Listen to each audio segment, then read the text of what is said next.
pessoal! Estamos dando início a mais um SoloCast, o podcast do Solo Agro, programa de educação continuada em agricultura sustentável do Departamento de Ciência do Solo da Exalc USP. Eu sou Thaís Mattioli e hoje vamos ter uma conversa sobre o papel da luz na agricultura. Começa agora, SoloCast, o podcast do Solo Agro, que traz de uma forma fácil para você ouvinte o conhecimento de especialistas no assunto.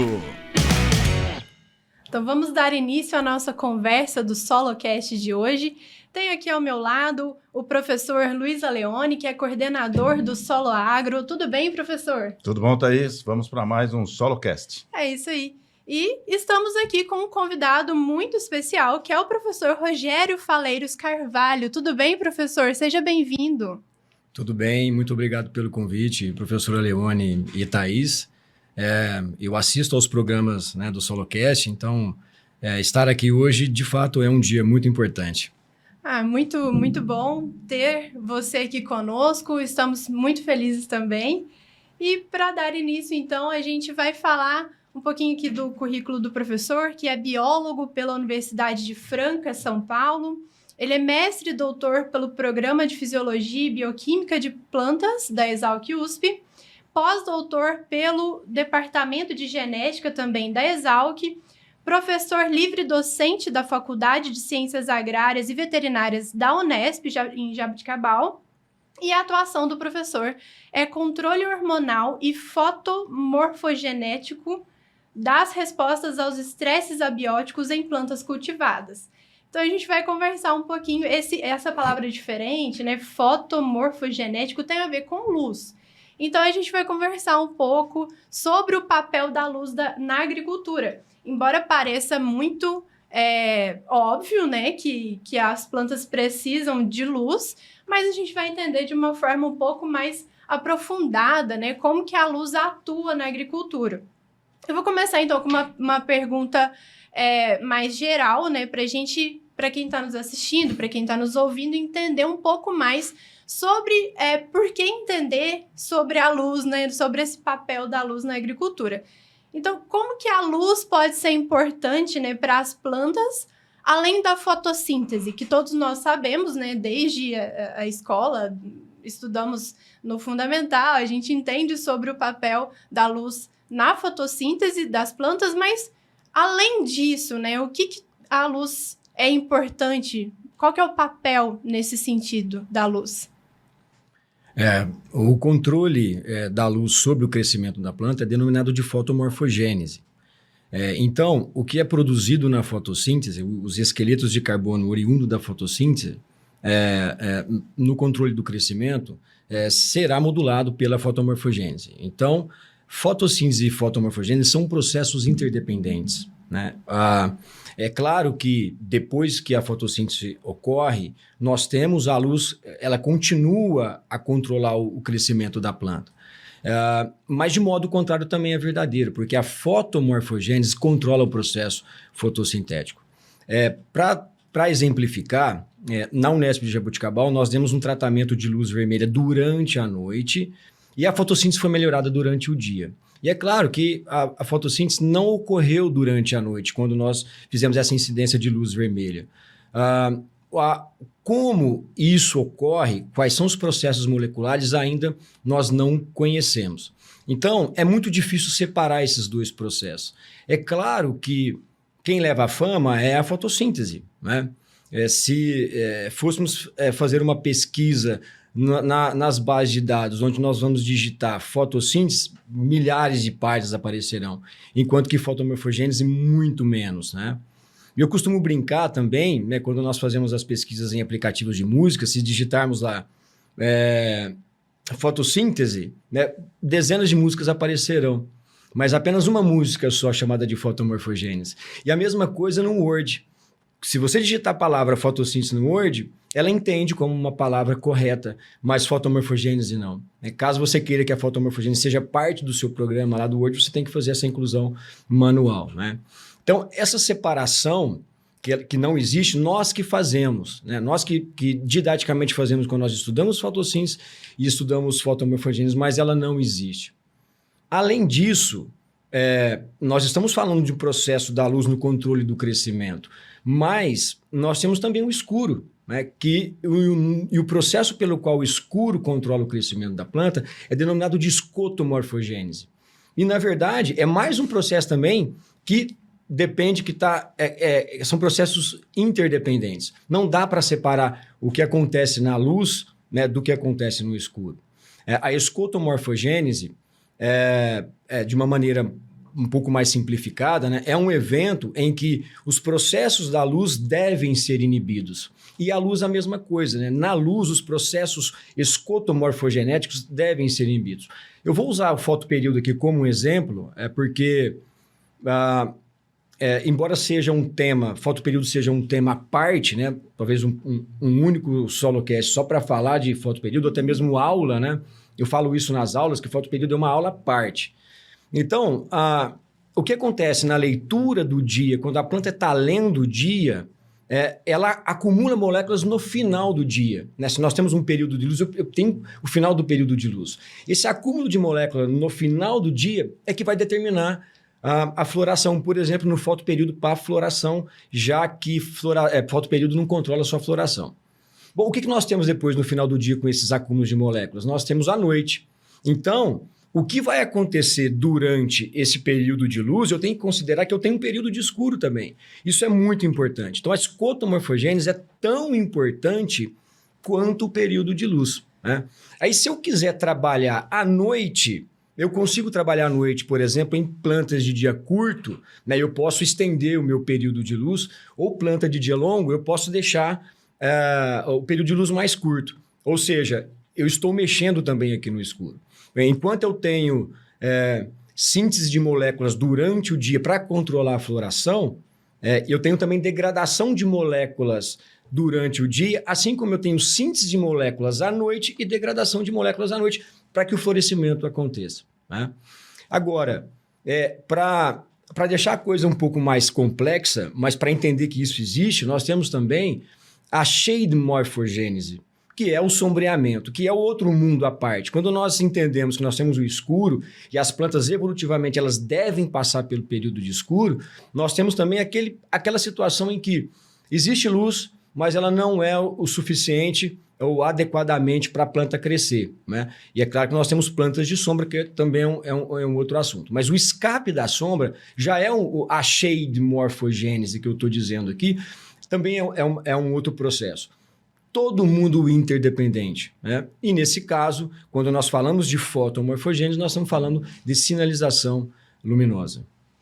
Bem interessante, né? Um tema que parece, como a Thaís falou, tão óbvio, né? E da importância da luz. Agora, Rogério, enquanto você falava, eu pensava aqui nas novas práticas de manejo, novas, nem tão novas, mas que estão passando a ser usadas em escala comercial, que são as plantas cultivadas na entrelinha, por exemplo, do café, ou de frutas, ou de própria integração lavoura, pecuária, floresta, né? Dentro desses estudos, pelo que você tem acompanhado, o estudo ligado a essa área que você comentou, né? A questão do sombreamento, a questão de uma planta atrapalhar a outra ou poder conviver, né? Como é que todo esse embasamento teórico que você comentou se aplica nesses modelos chamados mais conservacionistas, né? De integração de culturas? Como é que você vê isso e como é que você vê o futuro dessa parte ligada ao aproveitamento da luz? As respostas das plantas ao sombreamento, que nós chamamos de evitância à sombra, mais fácil em inglês, né? O shade avoidance, é uma síndrome que um conjunto de respostas àquela condição de sombreamento. Então, por exemplo, num consórcio, né, quando nós estamos tratando de dois cultivos diferentes, né, numa mesma área, eu tenho que levar em consideração essas respostas à sombra. O que eu devo fazer? Eu devo entender que eu preciso ter um crescimento numa condição adequada no consórcio, onde uma planta pode sombrear a outra, mas que ela seja produtiva. né? Então, isso, muitas vezes, eu controlo de que maneira? Né? Por espaçamento, para uma planta não fazer sombra na outra. Como que eu poderia melhorar essa condição? Por exemplo, na manipulação da luz. Eu poderia, por exemplo, no momento em que eu esteja cultivando uma planta de interesse, usar lâmpadas artificiais, luz artificial. Né? Isso seria uma alternativa, porque eu aumento o número de plantas por metro quadrado e forneço uma condição luminosa melhor. Alternativamente, eu posso cobrir o solo com malte colorido. Né? Nós não temos atualmente no Brasil uma empresa, né, a venda comercial desses maltes coloridos, infelizmente, né? Nós temos outros tipos de maltes, mas eu poderia pegar um plástico qualquer colorido, colocar no solo. Nisso, a incidência luminosa ela incide sobre esse plástico e há uma reflexão daquela luz proveniente da reflexão e eu posso melhorar o crescimento da planta. Essa seria uma das alternativas para poder melhorar com base nas novas tecnologias. E é claro que quando eu vou para engenharia molecular, né, aí seria um outro assunto. Né? Eu poderia melhorar o cultivo de plantas com base em alteração genética. Como exemplo, as plantas, para perceber a luz, é necessário de fotorreceptores. Então, os fotorreceptores, ao perceberem a qualidade e a quantidade luminosa, elas desencadeiam respostas. Entre os fotorreceptores, não o mais importante, mas pelo menos o mais conhecido, mais explorado, nós temos os fitocromos. Então, em batata, por exemplo, eles superexpressaram um tipo de fitocromo, que é o fitocromo tipo B. Eles fizeram com que mais proteínas, que o fitocromo é uma proteína, mais proteínas seja produzida, e com isso, essas plantas transgênicas, elas amplificaram o sinal da luz. Aí o que eles fizeram? Eles aumentaram o número de batata por metro quadrado. Com isso, foi possível com que o sinal da luz fosse amplificado, a planta pudesse entender que aquela condição de luz está ideal, né? Embora não esteja porque as plantas estavam adensadas, mas os fotorreceptores fizeram isso, eles amplificaram o sinal. Resultado, comparado a plantas não transgênicas, houve uma maior produção de batata. Então, esse é um exemplo, né, de como a engenharia genética pode melhorar esse tipo de cultivo. Bem interessante. O uso da luz, né? Muito bom. Bem, bem legal, e acho que as pessoas que estão nos acompanhando devem estar pensando, nossa, que nomes diferentes, né? Assim, fotomorfogênese, a questão do escuro também, agora me fugiu, mas são nomes diferentes. Escotomorfogênese. Então, são termos realmente que a gente não conhece, né, professora Leone? São, para mim, pelo menos, são bastante novos e eu sou agrônoma e não tinha ouvido falar ainda.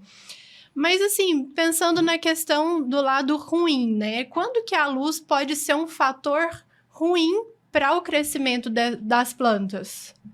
Quando que, assim, ter luz não vai ser bom? Boa pergunta, Thaís, porque a luz, por si só, como propriedade física, fotônica, né, per se, ela já é muito deletéria para os seres vivos, naturalmente, né? Para melhorar um pouquinho as coisas, nós temos a camada de ozônio, que filtra parte dessa energia agressiva, que é a ultravioleta, que é um comprimento de onda mais curto, porém mais energético. A camada de ozônio, ao filtrar um comprimento de onda mais curto, ela deixa passar comprimento de ondas um pouco mais longo dentro dessa luz agressiva. Então, por exemplo, dentro do ultravioleta, nós temos ultravioleta A, B e C. O C é extremamente agressivo, é muito energético e muito curto. E quanto mais curto o comprimento de onda, mais fácil de colidir com os gases e as partículas da atmosfera. E por isso que o UVC, ele para bastante na camada de ozônio. Como o UVB é um pouquinho mais longo, ele passa com mais facilidade. Quando nós chegamos no UVA, ele chega em grande quantidade. Mas nós temos, como eles passam, eu estou falando de UV, né, embora o UVA já o início do azul, eles chegam em grande quantidade e aí é que mora o problema. Bom, é claro que as plantas, evolutivamente, desenvolveram um mecanismo para lidar com essa luz agressiva, né? Então, nós temos pigmentos que controlam o excesso de energia nas folhas. Esse controle pode ser morfoanatômico, né? A própria fotomorfogênese é um mecanismo, dentre vários mecanismos, né, de lidar com o excesso de energia, né? Nós temos a própria fotomorfogênese, isso já está muito claro, modulando essa resposta. O que é curioso, né, e aí eu trago aqui uma informação bem legal, é que ao mesmo tempo que o ultravioleta ele está sendo agressivo para o crescimento da planta, existe um fotorreceptor chamado de UVR8 que está entendendo que ali eu tenho ultravioleta e ele desencadeia uma sinalização para lidar com o próprio ultravioleta, ou seja, o ultravioleta está desencadeando por um fotorreceptor específico a modulação do estresse. Né? Isso é bastante curioso e bastante novo também. Então, a agressividade da luz, ela se encontra a todo tempo para todos os organismos. Nós vamos para a sombra, usamos roupas protetoras, né? Protetor solar, usamos óculos para proteger os olhos, e as plantas, elas têm que se virar, né? E muitas vezes, dependendo de outros fatores, temperatura, déficit hídrico, esse estresse ele se torna ainda mais agressivo. Então, há uma preocupação de fato com a luz quando nós consideramos esse excesso luminoso. A fotossíntese, né, embora seja um processo que é responsável pela incorporação de carbono, que depois vai ser modulado pela fotomorfogênese para crescer, ela já gera bastante produtos agressivos para a própria célula vegetal. Né? Por exemplo, a indução do estresse oxidativo. A fotossíntese faz isso. Aqui as plantas, né, não só as plantas, mas todos os organismos, têm sistemas para lidar com isso. O que acontece é que esse sistema oxidativo ele vai ser um problema quando você tem um desbalanço, né? E a luz pode fazer isso. E mais uma vez, né, isso depende muito de outros fatores. Legal. Rogério, deixa eu puxar um pouquinho para a minha área, que é solos e nutrição de plantas. Como é que uma planta bem nutrida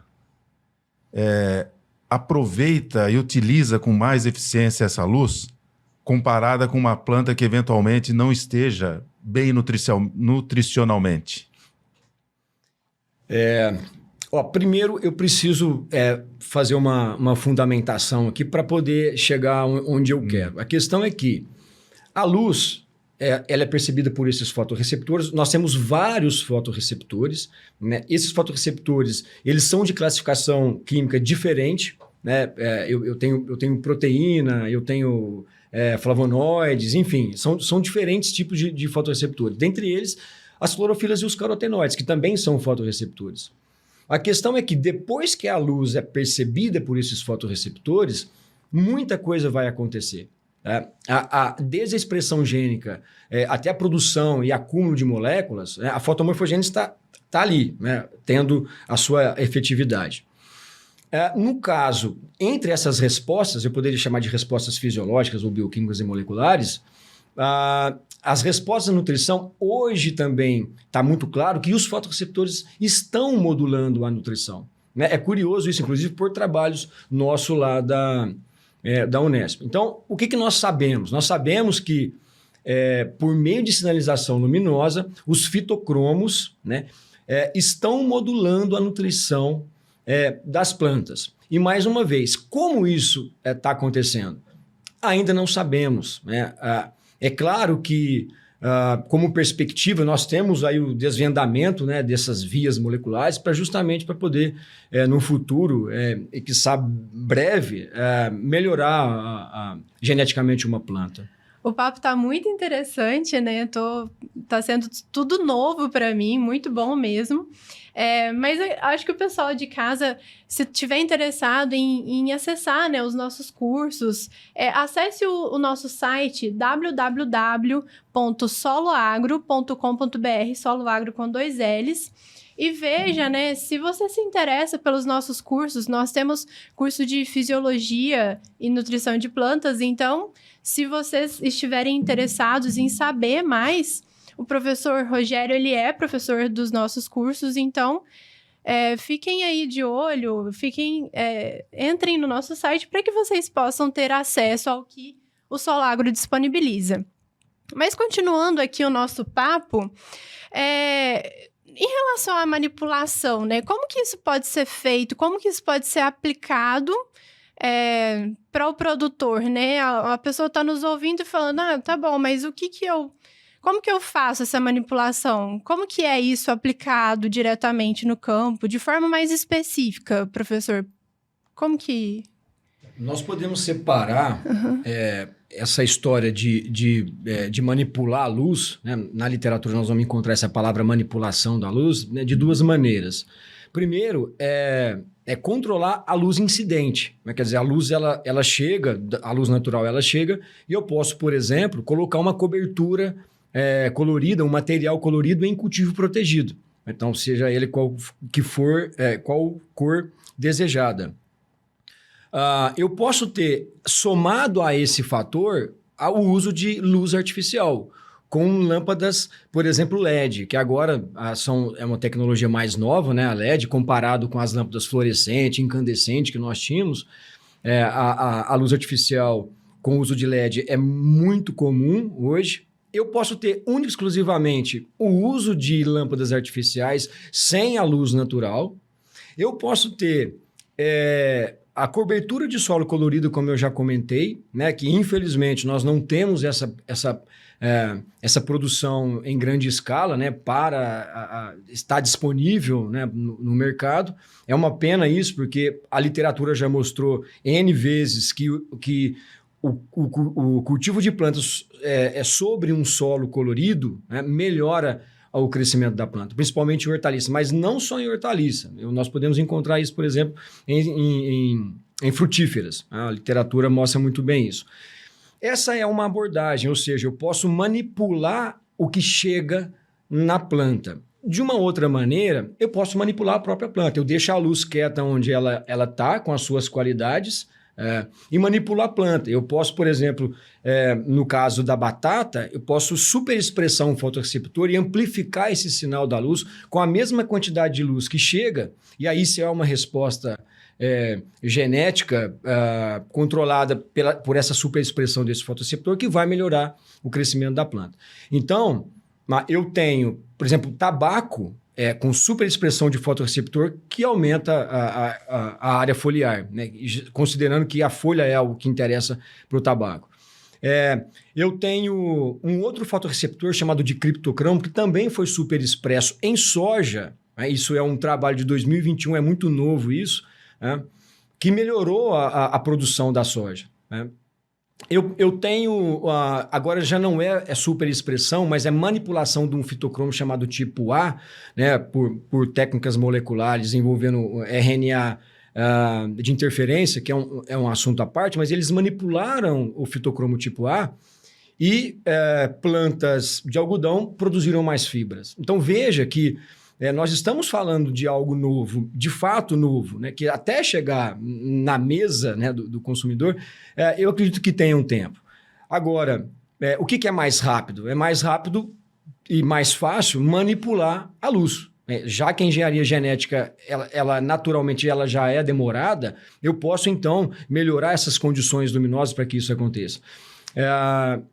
Eu entendo que ainda a LED é um produto caro. Né? A lâmpada LED, infelizmente, ela é um produto caro. É claro que existe o custo-benefício nessa história toda, mas e espero que, de fato, né, com as novas tecnologias, com um aumento do consumo, né, desse produto por agricultores, né, por produtores, né, nós tenhamos aí uma queda no preço desse tipo de lâmpada.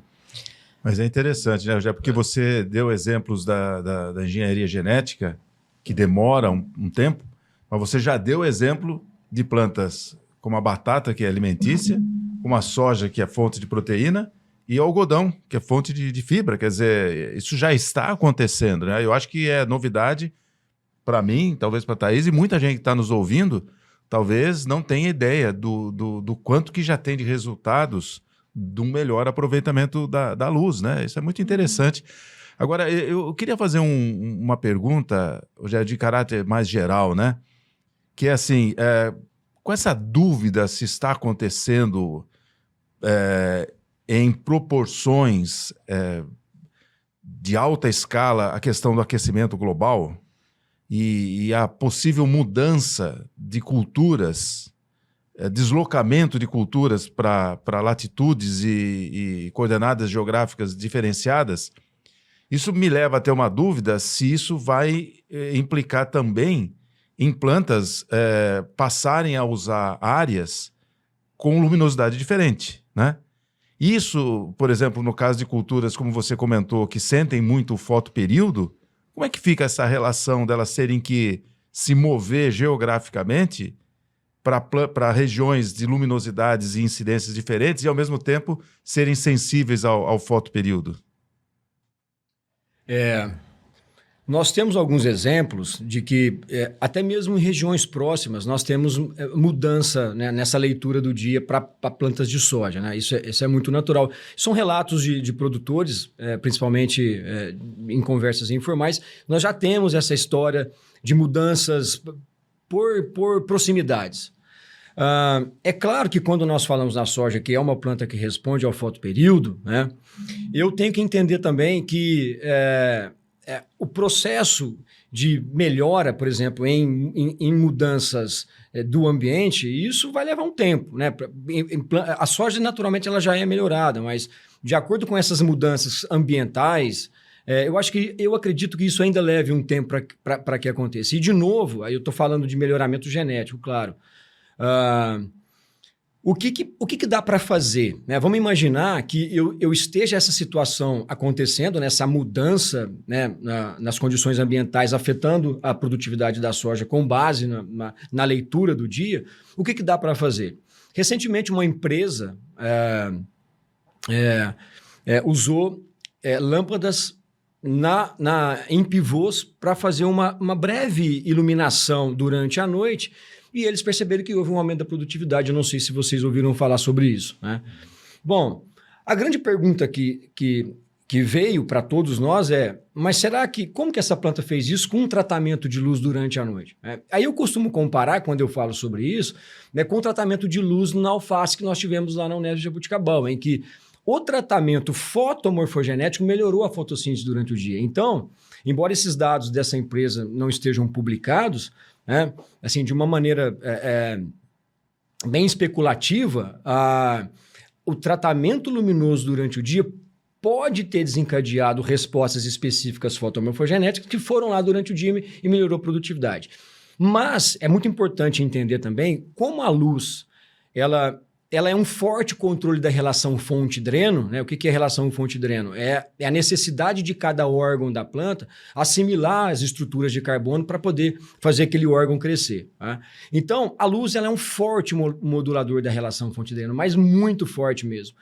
Provavelmente, em plantas que a fotossíntese não é alterada, mas eu tenho ganho em algum órgão do crescimento, eu posso ter simplesmente alteração na relação fonte-dreno. Ou seja, eu tenho plantas que tiram carbono de um órgão e mandam para o outro. Então, na hora de colher esse órgão de interesse agronômico, eu tenho lá, a lâmpada melhorou, o uso da luz artificial melhorou o crescimento daquele órgão, que se for folha, raiz ou grão, fruto, enfim.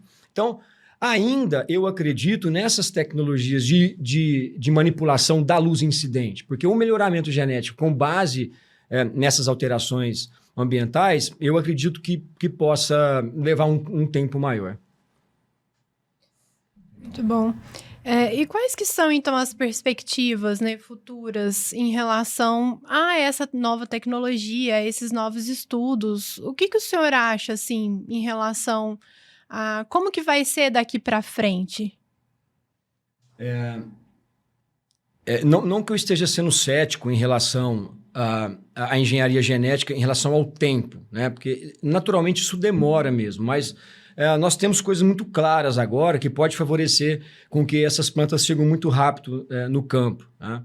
Mas eu ainda, de uma maneira, talvez essa pergunta seja pessoal, eu acredito na melhora da tecnologia de iluminação, né? Que essas lâmpadas elas se tornem mais baratas, né? Com tecnologias mais baratas para o pequeno produtor, por exemplo. Então, eu tenho lá um produtor de alface com um canteirinho lá no fundo da casa dele que ele quer vender na feira de domingo e ele pode ter um ganho muito grande sobre a produtividade em relação à lâmpada que ele está usando, né? Que seja azul, vermelho. O que as lâmpadas e as cores das lâmpadas fazem sobre uma planta, isso é um outro assunto, né? Nós temos um monte de coisa acontecendo, dependente da qualidade luminosa. Então, eu ainda acredito, por exemplo, que alguma empresa se interessa em produzir malte colorido, né? É claro que existe um estudo de custo-benefício, e aí esse é um outro assunto também, porque o custo-benefício no uso de lâmpadas artificiais, ou até mesmo desses plásticos, né, para saber o quanto se gasta e o quanto que vai produzir, e ainda não se tem ainda estudos mais concretos a respeito disso. Agora, passando para a engenharia genética, está aí. Né? A evidência está aí, né? A amplificação dos fotoreceptores chegaram nas grandes culturas, isso é um fato. Então, eu imagino, numa perspectiva muito grande, por exemplo, que eu consiga produzir plantas por menor metro quadrado. Eu tenho mais plantas por metro quadrado, eu tenho maior produção, né? E isso faz com que eu consiga ter sucesso financeiro, por exemplo. Quer dizer, associando a fotomorfogênese a um sucesso financeiro, isso tá cada vez mais claro. Sim. Fica o convite, então, para quem se interessar em produzir, né, o material, qual que é mesmo que o senhor fala, malte? Mulching. Que é a cobertura de solo, né? Nós temos o preto, o cinza, o prateado, que é comum, mas o colorido não. Sim. Então fica o convite para quem, né, fica aí uma questão promissora, às vezes tem alguma pessoa que se interesse, né, em investir nesse sentido. É importante comentar também que, a partir do momento que se decide a utilizar uma determinada fonte de luz ou até mesmo uma cobertura de solo, tem que se considerar o objetivo para isso, né? Qual é o objetivo? O objetivo é a folha, o objetivo é o fruto, o objetivo é a raiz. Nós temos uma série de fatores para ser considerado. Então, se eu tenho uma fonte luminosa que está melhorando a produção de fruto, mas o fruto não é do meu interesse, eu tenho que voltar, né, e tentar outra tecnologia luminosa, mudando o tipo de cor, a associação entre as cores, enfim, essa história da dependiologia vegetal, né, que eu sempre brinco, né, de fato é dessa forma. Se você quer usar um determinado comprimento de onda para melhorar o crescimento de uma planta, você precisa ter um estudo inicial para a gente entender o que está acontecendo com aquela luz no crescimento da planta. Por quê? Porque a luz vai fazer justamente isso, ela vai modular o crescimento da planta de maneira dependente da relação fonte-dreno, que é o caso da nutrição, né? Ou seja, eu tenho os nutrientes, né, sendo transportados e acumulados em diferentes tecidos, né, de acordo com a ação fotomorfogenética. Isso é muito difícil de separar esses dois fatores, né, entre sinalização de luz e para onde vai e como está sendo acumulados os nutrientes, por exemplo, né, além do carbono, é claro. Sim. Muito bom. Vamos aproveitar aqui, Rogério, a sua presença, para você comentar um pouquinho. As pessoas podem ver aqui, ó, o livro Impacto dos Estresses Abióticos em Cana-de-Açúcar, que o Rogério escreveu juntamente com Durvalina Maria Matias dos Santos e Paulo Alexandre Monteiro de Figueiredo. Primeiramente, Rogério, parabéns. Esse é um livro recém-saído, editado pela STAB, Sociedade dos Técnicos Açucareiros e Alcooleiros do Brasil, Regional Sul. Comenta um pouquinho sobre o livro. Parabéns e comenta um pouquinho para nós sobre o livro. Obrigado pelos cumprimentos. Em parceria com a professora Durvalina da Unesp Jaboticabal e o professor Paulo de Dracena, né, e em colaboração com alguns pesquisadores importantes na área da cana e apoio da STAB, importante apoio da STAB, nós conseguimos, pela primeira vez, produzir um livro específico, né, porque o tema do estresse em cana não é novo, é claro. A questão é que esse tema está espalhado pelos capítulos dos livros, né? Seja ele técnico-científico, enfim.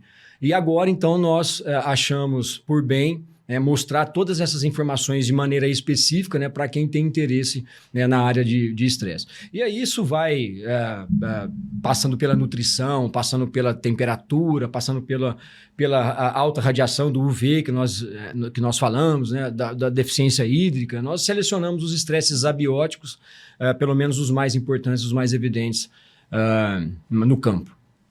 Tá ótimo. Então, para quem tiver interesse, vou mostrar mais uma vez aqui, ó, o livro O Impacto dos Estresses Abióticos em Cana-de-Açúcar, do professor Rogério Faleiros Carvalho e colaboradores. O professor Rogério, como a Thaís disse, que é professor também dos nossos cursos e treinamentos do programa Solo Agro. Parabéns, professor, pela publicação. Nós temos uma publicação no Instagram, né, nas nossas redes sociais, na verdade, e que tem lá uma forma, né, tem o site para quem quiser adquirir o livro, é um livro físico, né, não tem e-book, então para quem quiser adquirir, tá lá, é só entrar no site, né, professor? Acho que vamos chegando ao fim do nosso bate-papo científico. E a gente vai entrar agora numa parte mais descontraída do nosso SoloCast, que é conhecer um lado mais pessoal do nosso convidado, né? Então, vem aí o Porteira Aberta. Porteira Aberta.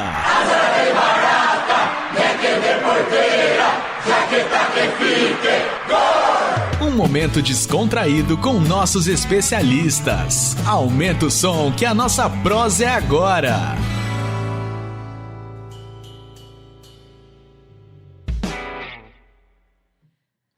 Então, agora a gente tem uma conversa aqui mais descontraída com o professor Rogério. E ele vai contar um pouco, a gente já nos bastidores conversou um pouquinho, e ele falou de um hobby que ele tem, que é ouvir música, né? Muita gente tem esse hobby também, mas recentemente o professor ele começou a colecionar LPs, né? Vinis. Conta um pouquinho sobre esse seu hobby pra gente. Então, eu gosto muito de música, sempre gostei muito de música, né? O meu irmão, o Guilherme, tem uma participação muito forte nisso, que eu aprendi a tocar violão com ele e a ter um gosto musical específico por causa dele. E nós tínhamos, eu falo tínhamos, porque depois, com o tempo, esses vinis desapareceram. Ao longo do tempo, nós começamos a dar importância aos CDs, né? Aos aplicativos de músicas atualmente, e isso aí se perdeu, né? Sobraram alguns. Então, como eu gosto muito de música e essa história da volta do vinil aconteceu de uma maneira até muito rápida, né? Ele tinha sumido e aí ele voltou com toda a força. Eu entrei, então, nessa história aí eu diria até entrei de cabeça, porque eu ando adquirindo bastante vinis, né? Para ouvir. Então, tem sido um hobby muito legal, muito importante, tirar o vinil de dentro da capa, né, de dentro do plástico e manipular aquela música, né, colocar a agulha e ficar ouvindo. Muitas vezes eu trabalho ouvindo, né, quando isso é possível, é claro, né, nem sempre é possível desconcentrar durante a audição de música, mas é algo que eu estou fazendo e que está sendo bastante prazeroso. Não é uma brincadeira barata, né? Porque quando ele voltou, ele já voltou com essa cara essa cara nova, com discos coloridos, por exemplo, né? Reedições de coisas lançadas há muitos anos atrás. Mas tem sido muito legal. Bacana. E qual o gênero musical que você mais aprecia ou é geral? Tem um gosto bem diversificado? Assim, considerando as minhas compras, né, as minhas aquisições dos vinis, lidera o rock nacional e o rock internacional, embora eu goste bastante de música popular brasileira, né? Então, o rock está na minha lista principal, né? Mas normalmente você adquire os vinis em sebo ou hoje em dia, eu não tô muito por dentro, mas estão produzindo, né, vinis novos? Como que é o pessoal que, né, as bandas que estão aí atualmente, eles produzem para venda? É isso? De todas as formas, eu vou em sebo, compro de colegas, compro pela internet, eu faço importações também, porque nós temos um aplicativo, o mais famoso do mundo, né, que disponibiliza esse... Hoje nós temos, eu acho que eu posso falar que o iMusic, né, não estou fazendo nenhuma propaganda, mas o iMusic é um site de venda de vinis o mais importante do mundo. Então, de diferentes maneiras eu tenho adquirido esses vinis. Sim, mas estão sendo produzidos atualmente esses vinis? Sim. Inclusive, os coloridos que eu comentei, né? Eles estão reeditando vinis já produzido há muito tempo, agora de maneira colorida, inclusive, né? Mas os antigos também, encontrar aquele vinil do lá sebo. No sebo, isso é muito legal. Muito isso bom. Eu acho muito importante, fora da ciência, você ter um hobby, né? um hábito. Isso é muito importante. Inclusive, que o que está acontecendo fora, né? Que está te dando prazer, vai te ajudar na própria ciência. Né? Até mesmo a literatura. Sim. Se você está lendo livros que não são científicos, sem querer, sem saber, ele está te ajudando também na ciência, até mesmo nas redações. O meu orientador, o professor Lázaro, já dizia, lá no comecinho do meu mestrado, quando eu estava começando a escrever, cientificamente, ele falava, vá na literatura nacional, pegue os livros de Machado de Assis, Guimarães Rosa, vai lá, dá uma boa lida para você ver o tanto que vai melhorar. E ele tinha razão, né? E hoje eu falo isso para os meus alunos. É importante ter um hobby fora para que esse próprio hobby te ajude na ciência. Muito bom. Legal, interessante entrar nessa questão, né? De realmente a pessoa... ter uma vida fora, né? Porque vejo muita gente que se aprofunda tanto que às vezes acaba esquecendo, né? De levar esse lado mais descontraído mesmo, né? Mas muito bom saber e fiquei interessada nos vinis. Me lembro de quando eu era criança, né? Na minha casa tinha muito. E às vezes quando estava arranhado, né? Porque se arranha o físico... a música, ela não toca direito, então eu ficava tomando um cuidado, eu limpava o vinil, assim, pra não ficar ruim a música, né? O que é curioso é que você acaba aprendendo muito, coisas que você não sabia quando era menino, que você ouvia aquele monte de vinil, né? Então, eu acabei aprendendo uma série de coisas relacionadas ao aparelho, à agulha, ao contrapeso, ao tipo de vinil, ao peso do vinil, à qualidade do material que é usado. E respondendo a sua pergunta, né? Nós temos produções nacionais, né? E produções internacionais. Então, essa história da produção nacional também está voltando com toda a força agora, inclusive. Legal. Meu irmão, ele gosta muito de vinil, meu irmão mais velho, então, bem interessante. Vou presenteá-lo em algum momento com esses novos aí. Se ele estiver ouvindo, ele vai me cobrar. Compromisso assumido. Compromisso assumido. Estamos, então, chegando ao fim de mais um SoloCast. Agradeço ao professor Rogério por estar aqui conosco hoje. Muito obrigada, professor. Eu que agradeço a oportunidade de estar aqui. Realmente foi bem interessante, foi bem legal. Estou muito feliz por hoje. Legal. Eu quero agradecer também, Rogério, porque os nossos cursos, treinamentos, tudo que envolve o programa Solo Agro, que é, na verdade, um grupo de extensão que busca levar não só o conhecimento científico para a comunidade científica, mas também para o público leigo. Então, os podcasts, os webinars online, o Solo News, que nós temos todas as quartas-feiras, né? O lançamento via e-mail, são todas estratégias que nós usamos para divulgar a ciência, né? E além dos professores da Exalc e da USP, a gente conta com grandes personalidades do meio acadêmico. Um deles é você, Rogério. Agradeço muito também por fazer parte do corpo docente do Solo Agro. E estamos encerrando mais um SoloCast muito interessante. Trouxe muitas informações bem bacanas, tanto teóricas como práticas. E é esse que é o nosso objetivo, levar a ciência para as pessoas conhecerem mais. Obrigado, viu, Rogério? Obrigado, Thaís. Muito bom. Obrigada, professor, pela parceria aqui. Então, finalizamos mais um SoloCast. Até a próxima. Você ouviu SoloCast, o podcast do Solo Agro. Solo Agro é o programa de educação continuada em agricultura sustentável da Exalc USP. Saiba mais nas nossas redes sociais, @soloagro, solo com 2 Ls. Obrigado e até a próxima!